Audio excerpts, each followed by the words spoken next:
Tac.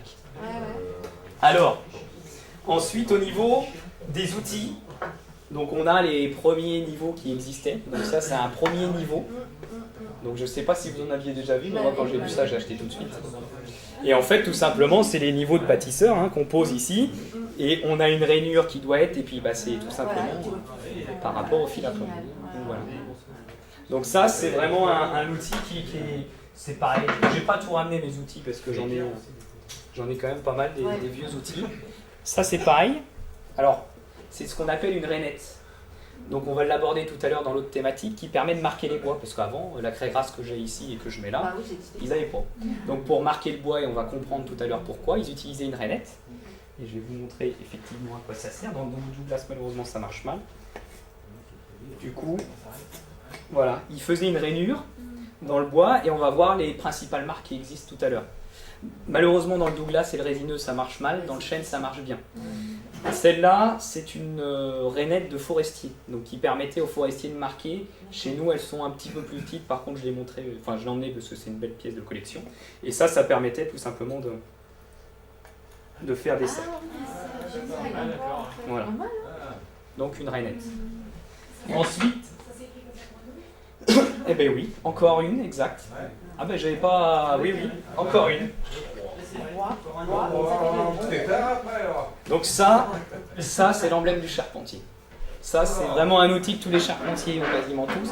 Le blason chez les compagnons, on voit des fois ça souvent dans les vieilles cathédrales, les constructeurs, etc. Ils utilisaient ça. Qui est quoi? Tout simplement le compas et l'équerre. Le compas et l'équerre que j'ai pas.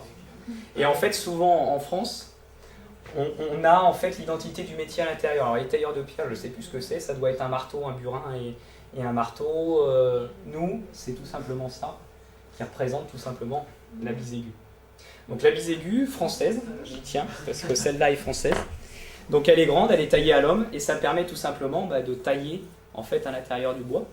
Enfin de tailler le bois, il faisait tout avec. Ici c'est un bédane donc pour finir les fonds de mortaise, etc. C'est une belle pièce aussi parce qu'on voit qu'elle est forgée.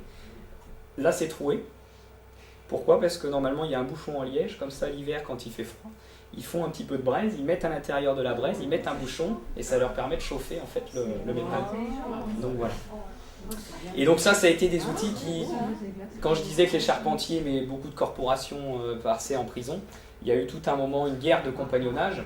En fait il y avait des corporations, enfin des unités différentes, qui sont principalement d'une question religieuse, et en fait quand ils se voyaient ils sont retués.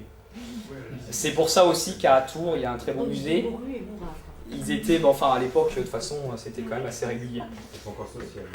Et en fait à Tours il y a un très bel exemple parce que pour justement contrer un petit peu ces tueries, ils ont instauré dans les villes pour que en fait en fonction de pour qui pouvait gagner la ville mettait en place, vous allez faire un chef-d'œuvre. Et du coup, il y a un chef-d'œuvre qui a été créé. C'est pour ça qu'on a des exemples de ce qu'on appelle les chefs-d'œuvre des compagnons, vraiment magnifiques. C'est que ça permettait de gagner la ville. Et en fait, donc les deux unités, il y a les compagnons du devoir, il y a les compagnons du Tour de France qui s'appelaient avant. Il y avait les Indiens et il y avait, je sais plus, voilà, vous m'excuserez, j'ai un peu un trou de mémoire. Et du coup, ils faisaient une maquette et il y avait un juge. Et qui disait, la plus belle maquette c'est celle-là, donc la ville est attribuée pendant X années à cette corporation. Donc voilà. Et c'est pour ça qu'aujourd'hui on a des pièces de chef-d'œuvre relativement extraordinaires qu'on ne reverra plus, alors même si pour les compagnons, pour devenir, quand on passe de l'aspirant à compagnon, il y a un chef-d'œuvre à faire, mais c'est des chefs-d'œuvre qui font entre 300 et 600 heures. Là c'est des fois des années, quoi. Les mecs ils étaient deux, ils étaient mis dans une petite boîte, et puis tant qu'ils n'avaient pas fini, ils sortaient pas, quoi. Et ça durait des fois des années. Donc on a vraiment magnifiques, quoi. Donc ça c'est un petit peu l'histoire du... Et donc la bise aiguë c'est quand même un emblème assez classique de charpente, des fois qu'on retrouve parce que les gens ils ont ça dans leurs outils de jardin pour biner. Bise aiguë c'est B-I-S-A-I-G-U-E. I avec tréma. Voilà. Reprenons la suite. Et en outil, ah oui, et puis quand même, j'ai, voilà, la petite, qu'on appelle, alors elle a deux noms. En France, on l'appelle le pontache. Et couramment, on l'appelle la bise aiguë allemande. Donc voilà, bise aiguë française, bise aiguë allemande. Donc il y a un demi En fait, celle-là, on l'utilise quand même très peu dans nos entreprises.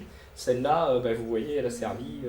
Donc on utilise plus la visée vue allemande, ce qui est très pratique parce que vous avez une force d'action avec qui est quand même importante.